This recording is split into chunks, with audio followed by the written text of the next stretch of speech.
মৃত্যুর প্রায় ৩০ বছর পর কবর থেকে উঠানো হচ্ছে চিত্রনায়ক সালমান শাহের মরদেহ। কবরে পাওয়া গেল অবিশ্বাস্য সব আলামত। ধারণা করা হচ্ছে এখনও পচেনি সালমান শাহের দেহাবশেষ। দর্শক, আমরা এখানে সরাসরি দেখতে পাচ্ছি দীর্ঘ ৩০ বছর পরে তৃতীয়বারের মতো ময়না তদন্তের জন্য কবর থেকে তোলা হচ্ছে সালমান শাহর লাশ। চিত্রনায়ক সালমান শাহর মৃত্যুর প্রকৃত কারণ উদ্ঘাটনে তৃতীয়বার দেহাবশেষ কবর থেকে উত্তোলনের অনুমতি দিয়েছেন আদালত। ৩০ বছর পর আদালতের নির্দেশে জনপ্রিয় নায়ক সালমান শাহর মরদেহ কবর থেকে তুলে নতুন করে ময়নাতদন্ত করার সিদ্ধান্ত দিয়েছেন আদালত। প্রথমে অপমৃত্যু মামলা হলেও দীর্ঘ সময় পর ২০২৪ সালের ২১ অক্টোবর সালমান শাহর মামা আলমগীর রমনা থানায় হত্যা মামলা দায়ের করেন। সিলেটের হযরত শাহজালাল রহমতুল্লাহ আলাইহির মাজার প্রাঙ্গণ কবরস্থান থেকে তোলা হচ্ছে জনপ্রিয় চিত্রনায়ক সালমান শাহর মরদেহ।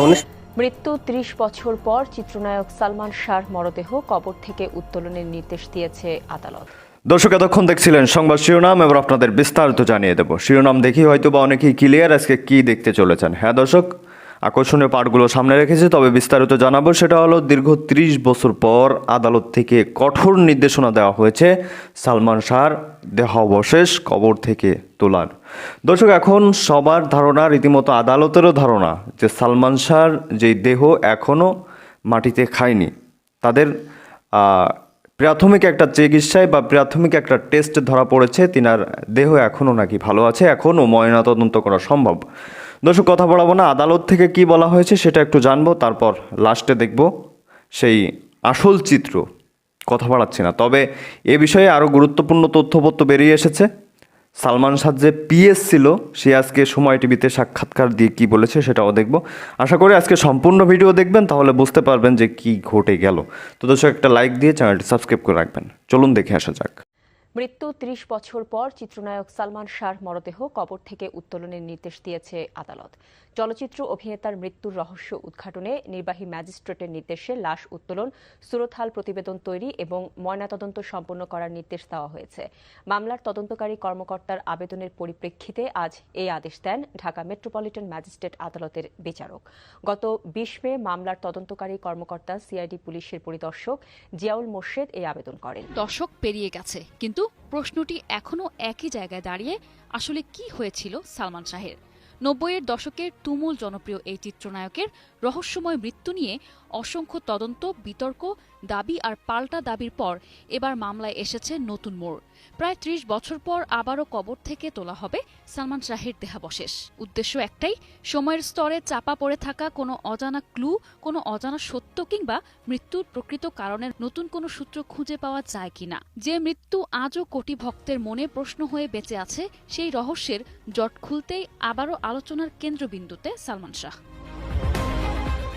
মৃত্যুর প্রকৃত কারণ অনুসন্ধানে তার দেহাবশেষ কবর থেকে উত্তোলন করে পুনরায় ময়নাতদন্তের অনুমতি দিয়েছেন আদালত। ঢাকা মেট্রোপলিটন ম্যাজিস্ট্রেট জুয়েল রানা গত ২৪ মে এ সংক্রান্ত আদেশ দেন। মামলার তদন্তকারী কর্মকর্তা সিআইডির পরিদর্শক জিয়াউল মোর্শেদের আবেদনের পর আদালত এই সিদ্ধান্ত গ্রহণ করেন। তদন্ত সংশ্লিষ্ট সূত্র জানায়, নির্বাহী ম্যাজিস্ট্রেটের উপস্থিতিতে সিলেটের হযরত শাহজালাল রহমতুল্লাহ আলাইহির মাজার সংলগ্ন কবরস্থান থেকে সালমান শাহের দেহাবশেষ উত্তোলন করা হবে। পরে সুরতহাল প্রতিবেদন প্রস্তুত করে পুনরায় ময়নাতদন্ত সম্পন্ন করা হবে। তদন্ত কর্মকর্তা জানান, এ বিষয়ে প্রয়োজনীয় প্রশাসনিক ও আইনগত কার্যক্রম শেষ হওয়ার পর পরবর্তী পদক্ষেপ গ্রহণ করা হবে। গত বছরের ২০ অক্টোবর আদালত সালমান শাহের মৃত্যুর ঘটনায় করা অপমৃত্যু মামলাটি হত্যা মামলা হিসেবে গ্রহণের নির্দেশ দেন। এ মামলার আসামিরা হলেন সালমান শাহের স্ত্রী সামিরা হক, শিল্পপতি ও সাবেক চলচ্চিত্র পরিচালক আজিজ মোহাম্মদ ভাই, লতিফা হক লুসি, খলনায়ক Don, David, Jabed Faruk, Mayfair beauty সেন্টারের রুবি, আব্দুস সাত্তার, সাজু ও রেজবি আহমেদ ফরহাদ। এছাড়া মামলায় অজ্ঞাতনামা আরও অনেক আসামি রয়েছে। নিশা আলম, ডেস্ক। সালমান ভাই বলছিল আমার, যেমন নারী জাত মা বোনের জাত, ইজ্জত করবি, সম্মান করবি, বিশ্বাস করবি না। অতিরিক্ত ভালোবাসতো ভাবিরে। ভাবি বেডরুমেতে দৌড় দিয়া ওয়াশরুমের দিকে ঢুকে গেছে, একটা সুতা ছিল না গায়ে। তো আমি লিফট দিয়ে নিচে নামতেছি আর চিন্তা করতেছি যে ভাই বাসায় নেই, ভাবি পুরো খালি গায়ে, কারণটাই আজিজ মোহাম্মদ ভাই বলে ঠেট দিছে যে সালমান তোর মৃত্যুরে তুই দাওয়াত দিস।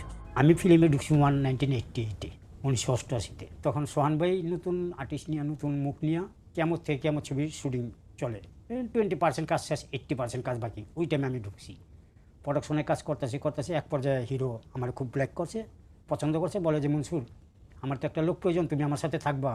তো আমি বললাম যে হ্যাঁ আমি থাকবো, আপনি রাখলে আমি থাকবো। তো বলে যে ঠিক আছে, তোমার সংসারের দায়িত্ব আমি নিলাম, তুমি আমার সাথে থাকো। এই ঢুকে গেলাম ওনার লগে, কাজ করতেছি। বাসাতেই মানে সালমান সামিরার যে সম্পর্কটা ছিল স্বামী স্ত্রী, তাদের কলহের বিষয়টা জানতে চাই। কলহের বিষয়ে কি বলবো, সালমান ভাই বলছিল আমার যে মনসুর নারী জাত মা বোনের জাত, ইজ্জত করবি, সম্মান করবি, বিশ্বাস করবি না। এক দ্বিতীয়ত বলছে মনসুর নিজের ঘরের ইঁদুর যদি বেড়া কাটে বাইরের ইঁদুরের কোনো দোষ নাই।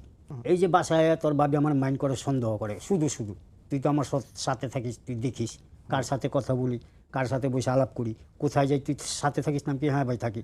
তাই তুই সাথে থাকার পরেও কেন তোর ভাবি আমার সন্দেহ করে, কি কারণে সন্দেহ করে? এই সন্দেহের যে দিলে আমার লাথি ঘুষা মাইর, প্রতিদিন নামাজ কাজা ছিল, ওনার মায়ের কাজা ছিল না। এইটা দ্বন্দ্ব কি আসলে প্রতিদিনে লেগে থাকতো? হ্যাঁ প্রতিদিন আপনি যেহেতু ছিলেন ওই বাসাতে। নামাজ কাজা ছিল, মায়ের কাজা ছিল না, প্রতিদিনই আমি মায়ের খেতাম ওনার রাতে, এই সন্দেহের কারণে, ভাবির কারণে। আপনি মার খেতেন? আমারে মারতো ভাই তো অতিরিক্ত ভালোবাসতো ভাবিরে, ভাবির গায়ে একটা টাচও করতো না, একটা ফুলের টুকাও দিত না উনি।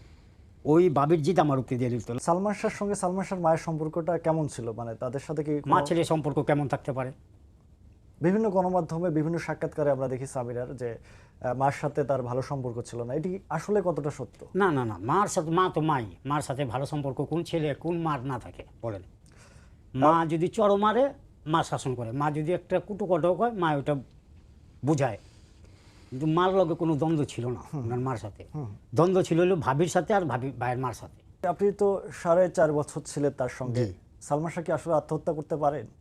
10 বছরের বাচ্চাও জানে যে আত্মহত্যা মহাপাপ, বেহেশত নেই দোজখও নেই, কথাটা ব্রেনটে নিয়ে। অবশ্য শিশু যে সেও জানে যে আত্মহত্যা মহাপাপ, বেহেশত নেই দোজখও নেই। উনি তো বিকম পাস, উনি কলেজ স্টুডেন্ট, ছাত্র। উনি শিক্ষিত মেধাবী হইয়া সে কোন কারণে কোন দুঃখে সে সুসাইড করবে আমার এটা বোঝা না গে। এই খামচি দিলাম, আমার ঘা আমার ব্যথা, আমি ব্যথা পাইছি, আপনি গোলাম পান নাই। তো ওনার মনে যে দুঃখ কষ্টটা ছিল জাস্ট স্বামীরার জন্য, ভাবির জন্য, কি যে আমি তার স্বামী, আমার স্ত্রী আমারে সন্দেহ করে, মাইন্ড করে। আত্মহত্যার কথা অনেক গণমাধ্যমে উঠে এসেছিল যে সালমান শাহ আত্মহত্যা করতে চেয়েছিল, প্রচারণা করা হয়েছে। অ্যাকচুয়ালি আত্মহত্যা করেনি, বাইরে হত্যা করাই হয়েছে। সালমান শাহর বাসায় আসলে কারা কারা আসতেন? অনেক বড় বড় নাম শোনা যাচ্ছিল, আজিজ মোহাম্মদ ভাই, ডন, এছাড়াও আরো বেশ কয়েকজন। ডন ভাই তো প্রায় বাসায় থাকতেন, ডন ভাই থাকতেন, ফারুক ভাই থাকতেন, পবন ভাই নামে একটা বন্ধু ছিল সালমান ভাইয়ের, সেও থাকতেন। আবার আজিজ মোহাম্মদ ভাইরে আমি দেখিনি কখনো বাসায় আসতে। আমরা যখন কাজে বের হয়ে যেতাম বাসায় কে আসতো কে যাইতো এটা আমরা বলতে পারি না। একটা ছবির শুটিং এই ঘরেই সংসার, মালিক আফসারি ডাইরেক্টর। তো বাইরে তো মনে করেন দেনমোহর ছবির শুটিংয়ের সময় ঘোড়া চালাইছিল, ঘোড়া, ওনার মাজায় ব্যথা। তো উনি বললো যে মনসুর আমার মাজাটা ব্যথা করে, বাসায় যা। কেন? বাসায় যা, আমার পেট টেবিলটা নিয়ে আসো। বাসায় আইসা লিফট দিয়া 11 তলায় উঠছি, পরে দেখি মেন গেট খোলা, ফ্ল্যাটের মেন গেট খোলা। তো আমি ভিতরে ঢুইকাই ড্রয়িং রুমের সামনের থেকে আমি ডাকা শুরু করছি, ভাবি ভাবি বলতে বলতে বেডরুমের দিকে গেতাছি। তো ভাবি বেডরুমের থেকে দৌড় দিয়া ওয়াশরুমের দিকে ঢুকে গেছে। ওয়াশরুমের ঢুকে আমি উকি মারছি, কিরে বাসায় আসছিস কেন? আমি ভাবি ভাই পেট টেবিলটার জন্য পাঠাইছে। ড্রেসিং রুমে যা, ওয়ার্ডরোব খুলে দেখো ডরকের ভিতরে আসেনি। তো ভাবি যখন বেডরুমের থেকে ওয়াশরুমের দিকে দৌড় দিছে, একটা সুতা ছিল না গায়ে, আমার দৃষ্টিতে উনি পুড়ে গেছে। তো আমি লিফট দিয়ে নিচে নামতেছি আর চিন্তা করতেছি যে ভাই বাসায় নেই, ভাবি পুরো খালি গায়ে, কারণটা কি? আমার মনে একটা সন্দেহ। আবার মনে মনে ভাবতেছি যদি এই কথাটা বাইরে যায় বলি যে ভাই এই অবস্থায় দেখছি ভাবিরে, উনি তো শুটিং টাইমই দিবে না শুটিং করার, উনি কুকুরের মতো ছুটে আসবে বাসায়, কী কারণে আমার বই এই সবাই এই অবস্থায় থাকবে। তো বলি নেই দেখে মনে করেন এই ঝামেলাটা আর বাড়েনি। আজিজ মোহাম্মদের সাথে একটা দ্বন্দ্ব ছিল, সোনার গায়ে একটা থাপ্পড় দিয়েছিলেন সালমান শাহ তার স্ত্রীকে কিস করার কারণে। এইটাই লোক ঘটনাটা কি, তখন আমি ছিলাম না, ওই যে মেয়ের খাইয়া চলে আইসি। পরে মনে করেন ফিল্মের এক সিনিয়র লাইটম্যান উনি আমার বললো যে মনসুর তোর ভাইয়ের লগে দ্বন্দ্ব হয়েছে। কার লগে? আজিজ মোহাম্মদ ভাইয়ের লগে। আজিজ মোহাম্মদ ভাইকে দেখা প্রডিউসার, একটা প্রডিউসার, কী কারণ হয়েছে? কই তোর বাবির গালে কিস দিছে, দিকে তোর ভাই চর মারছে। আর ওই টাইমেই আজিজ মোহাম্মদ ভাই বলে ঠেট দিছে যে সালমান তোর মৃত্যুরে তুই দাওয়াত দিছিস, তার আয়ু আর বেশি দিন নেই, এইটুকুই জাস্ট বলছে। তখন সালমান ভাই প্রশ্নের উত্তর দিছে কি যে আমি মরতে মরে যাবো, তোর মতো একটা বদমাইশের কাছে আমি নত হব না, এই বলছে ভাই আর কি। আপনি সমস্ত দোষারোপ সালমান শাহর স্ত্রী, সাবেক স্ত্রী, তাকে দোষ দিয়েছেন এবং তার কারণে সালমান শাহ পৃথিবী থেকে চলে গিয়েছেন এমনটাই বলেছেন। আসলে কি তাদের যোগসাজশে কি এই সালমান শাহকে দুনিয়া থেকে সরে দেওয়া হয়? আমি তো বললামই যে সালমান ভাই আত্মহত্যা করার মতো মানুষ না, সে আত্মহত্যা করতেই পারে না। একটা স্ত্রী একটা স্বামী কোলাম মনে করেন জীবন মৃত্যুর আগ পর্যন্ত সংসার করে, কিন্তু এক জীবন শুরু হইতে না হইতে শেষ করে দিল। আর বাবি এখন আজকে সংসার পাচ্ছে, ওনার বলে 3টা মেয়ে আছে, এত বছর ধরে ওনার সাথে আমার মুখোমুখি হয়নি। সালমান শাহর মামলাটা হত্যাকাণ্ডে মামলা হয়েছে এবং এই মামলাটার জন্য অনেক সালমান ভক্ত আছেন। সালমান শাহর মা নীলা চৌধুরী সালমান ডিএনএ টেস্ট করবে, ডিএনএ টেস্ট করার পরে মনে করেন 30 বছর মনে করেন সালমান শাহ মারা গেছে, চিরসবুজ নায়ক সালমান শাহ 30 বছর মারা গেছে। এখনো এর কেমনে মারা গেল খুনিরা এখনো ধরা পড়লো না। এই বর্তমান প্রাইম মিনিস্টার, স্বরাষ্ট্রমন্ত্রী এবং আইনমন্ত্রী কিন্তু খুব কড়া। আবারও বলতেছি, আইনমন্ত্রী যদি করা যদি না হইতো, স্বরাষ্ট্রমন্ত্রী করা যদি না হতো, তাহলে আবার পুনরায় আপনার ডিএনএ টেস্ট করার জন্য লাশ কবর থেকে কেন তুলছে জানেন? এটা বিচার করে এটা একটা ভ্যানিশ করে দিয়ে দিবে।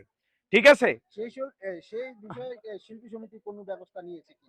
শিল্পী সমিতির ব্যবস্থা, সেই বিষয়ে শিল্পী সমিতি বলতেছে যে এটা সুন্দর সুষ্ঠু একটা বিচার হোক। 30 বছর যেহেতু বিচার কার্যক্রমটা ঝুলে আছে, এটা মাননীয় প্রাইম মিনিস্টার, জননন্দিত তারকা, তাকে তারকাই বলা চলে, তারেক জিয়াকে তারকা বলা চলে। তিনবার আপসের নীতি, দেশনীতি, তিনবার প্রধানমন্ত্রী এবং যার বাবা রাষ্ট্রপতি, শহীদ রাষ্ট্রপতি জিয়াউর রহমানের সুযোগ্য সন্তান, বড় সন্তান, ছোট সন্তান মারা গেছে তারেক জিয়া। সে কিন্তু এই সালমান শাহ ছবিগুলোও কিন্তু দেখছে সে, হ্যাঁ, সেই কিন্তু নাড়া দিতেছে যে বিচারটা ভেনিশ হয়ে যাক।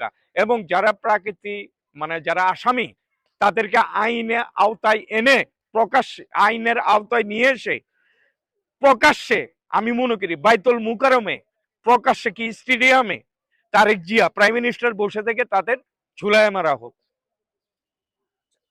আমি বলতেছি, আমি উন্নয়নের ব্যাপারটা আপনি বলতেছে, আমি বলতেছি 30টা হল দিয়ে আপনি কেমনে উন্নয়ন করবেন ভাই? হল আছে সিঙ্গেল 30টা, আপনি উন্নয়নের আশা কেমনে করেন? আপনি আগে ভালো ছবি নির্মাণ করেন, ভালো স্ক্রিপ্ট রাইটার দিয়ে গল্প লেখান, ঠিক আছে, গল্প লেখান, ছবি নির্মাণ করেন। যখন ছবি হিট হয়ে যাবে, মনে করে 1 মাস পুরা 2 মাস হাউসফুল, তখন আমি বলবো যে আমি একটা হল বানাই, পুরান একটা হল আমি মনে করেন চালু করি, আমি নাসিম ভাড়া নিয়ে হল চালাবো, তাহলে মনে করেন পুনরায় ফিরে আসবে। ঠিক আছে, ইনভেস্ট করতে হবে। এই জায়গায় ইনভেস্ট কে করবে? সাকিব খান করতে হবে, তাকে ইনভেস্ট করতে হবে। রাজ্জাকের ছেলে বাপ্পারা স্যার করতে হবে, রাজ্জাক সাহেবের ছেলে, যারা ইন্ডাস্ট্রিজ থেকে টাকা নিয়ে গেছে তারা ইনভেস্ট করবে, ভালো গল্প লেখুক, ছবি রিলিজ দেখ, তাই না? 30 হল থেকে মনে করেন দুদিন 200 হল বন্ধ থাকে, আবার চালু হবে ভাই, যখন দেখবে হাউসফুল বেদের মেয়ে জোস্নার মতন। আবার এমনটা কোথাও ঘটেছে কিনা আমি জানি না। উত্তম কুমার মারা যাওয়াতে একজনের মৃত্যুর খবর শুনেছিলাম, সালমান শাহ। ওর মৃত্যুর ঠিক মাসখানিক পর তার মার ফোন আসে আমার কাছে। সন্তানহারা মা অনেক কান্না করছিলেন, অনেক। তো কান্না করতে করতে, অনেক কথা বলতে বলতে একটা সময় বলল যে তার ডায়েরিতে একটা পাতায় আপনার কথা লেখা আছে। আমার খুব কৌতূহল হলো, আমি কি লিখেছে? ওখানে লেখা আছে 3-4 লাইনে যে এই প্রথম একজন পরিচালকের সন্ধান পেলাম যে আমাকে শুটিংয়ে বকা দিয়েছে, গালমন্দ করেছে। আমি এমন পরিচালক দেখি নাই। সবাই আমাকে তোয়াজ করে, সবাই আমাকে আমার ভুল ভ্রান্তি কোনো কিছুই আমাকে ধরিয়ে দেয় না, কিন্তু উনি একমাত্র পরিচালক মালেক আফসারী যে আমাকে সবার সামনে অনেক বকাঝকা করেছে। আমি এই জন্য অনেক কান্না করেছি, কিন্তু তারপরও আমি মালেক আফসারীকে আমার হৃদয় দিয়ে ভালোবাসি। ডায়েরিটা আছে, ওনার মার কাছেই আছে, ডিবির কাছে ছিল ডায়েরিটা, এখন ওনার মার কাছে আছে।